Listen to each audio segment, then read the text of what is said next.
వీటిపైన కూడా మీరు చర్యలు తీసుకోకుండా, వీటిలో కూడా ఇన్వెస్టిగేషన్ త్వరితగతిన ముగించకుండా నేరస్తులు పట్టకొచ్చి న్యాయస్థానం ముందు నిలబెట్టుకుని పోతే ప్రజలకు ఎలా ఎలా సంకేతాలు వెళ్తాయి? అసలు మా చిత్తూరు జిల్లాలో అయితేనండి ఇప్పటికీ పెద్దారెడ్డి మాటే చెల్లుబాటు అవుతుందండి. అన్ని చోట్ల పెద్దారెడ్డి మాటే చెల్లుబాటు అవుతుంది. ఆ పెద్దారెడ్డి ఎవరో మీకు తెలుసు. ఎవరు? మా పెద్దిరెడ్డి రామచంద్రారెడ్డి గారు. ఆయన గెలిచాడు, ఆయన తమ్ముడు గెలిచాడు, ఆయన కొడుకు గెలిచాడు. ఎలా సాధ్యమైందండి ఇది? రాష్ట్ర వ్యాప్తంగా ఇంత సునామీ సృష్టించినటువంటి తెలుగుదేశం పార్టీ కూటమి మరి పెద్దిరెడ్డి రామచంద్రారెడ్డి కుటుంబాన్ని ఎందుకు ఓడించలేకపోయారు? ఏమి మీ ప్రణాళిక ఎక్కడ ఫెయిల్యూర్ అయింది? మీరు వేసుకున్నటువంటి రాజకీయ ఎత్తుగడలు ఏమైపోయాయి? పొంగునూరు పుడింగి అంటూ మాటలు చెప్పిన వాళ్ళు ఆ పొంగునూరు పుడింగి ఎందుకు చెక్ పెట్టలేకపోయారు? అక్కడ మీరు తీసుకున్న చర్యలేంటి? చెప్పాలంటే నిల్, జీరో. పెద్దిరెడ్డి రామచంద్రారెడ్డికి రెడ్ కార్పెట్ పరిచేశారు, ద్వారకనాథ్ రెడ్డికి రెడ్ కార్పెట్ పరిచేశారు, మిథున్ రెడ్డికి రెడ్ కార్పెట్ పరిచేశారు. వాళ్ళు గెలవడానికి అవకాశం కల్పించారు. వాళ్ళు చేసిన అక్రమాల గురించి మాట్లాడిన వాళ్ళందరినీ కూడా ఈ రోజు ఎక్కడ కనిపించకుండా చేసేశారు చిత్తూరు జిల్లాలో.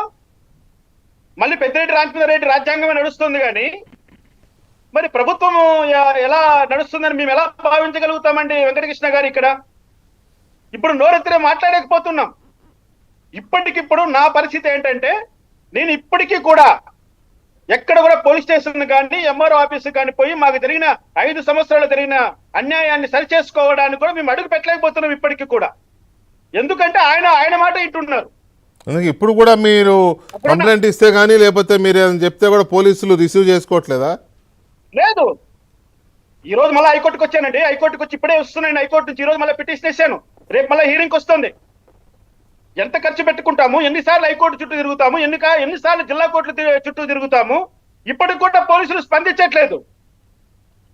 అంటే మీరు ఎలా వీళ్ళు సంయమ, మన ఇంతకుముందు కొలకపూడి గారు అన్నారు మాట, సంయమ పాటిస్తున్నామని.